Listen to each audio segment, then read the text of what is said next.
Hello friends, welcome back to my mini blogs. তো সবাই কেমন আছে? আশা করি সবাই খুব ভালো আছে আর আমরা খুব ভালো আছি। তো দেখতেই পাচ্ছ সবাই এসেছে আমাদের বাড়িতে ঘুরতে। তো ঘুরতে আর কি বেড়াতে, যাই হোক। আর এই যে এরা মানে কর্ণাটকে থাকে। এই দিদিকে তোমরা আমার ভিডিওতে দেখেছো, কারণ আমি যে বছর কর্ণাটক গেছিলাম দুর্গাপুজোয়।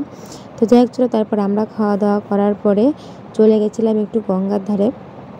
যেহেতু ওরা এসছে ঘুরতে, ওদেরকে একটু গঙ্গার ধারে না নিয়ে গেলে হয় বলো তো? আমাদের যেহেতু গঙ্গার কাছে আর কি বাড়ি। তো যাই হোক, চলো তারপর এখানে এসে দেখি ছোটো ছোটো বাচ্চাগুলো নাচ করছিলো, খুব সুন্দর লাগছিলো দেখতে। তো ভাবলাম তোমাদের সঙ্গে একটু শেয়ার করি। তো তারপরে এখানে হচ্ছে প্রীতমের মামা বাড়ি। তো প্রীতমকে একটু এনেছিলাম, এনে একটু আদর টাদর করে আবার ওকে দিয়েছিলাম। তো বাড়িতে এসে ওরা দই মিষ্টিগুলো খেয়েছিল না, তো সেগুলো দেওয়া হলো। খাওয়ার পরে তো যাই হোক, চলো ওরা বাড়িতে চলে গেল। তো ভিডিওটি কেমন লাগলো অবশ্যই সবাই কমেন্ট করে জানিও। আর যারা আমার চ্যানেলটি নতুন দেখছো প্লিজ সাবস্ক্রাইব করে দিয়ে পাশে থাকা বেল বাটনটা প্রেস করে দেবো নতুন ভিডিওতে দেখা।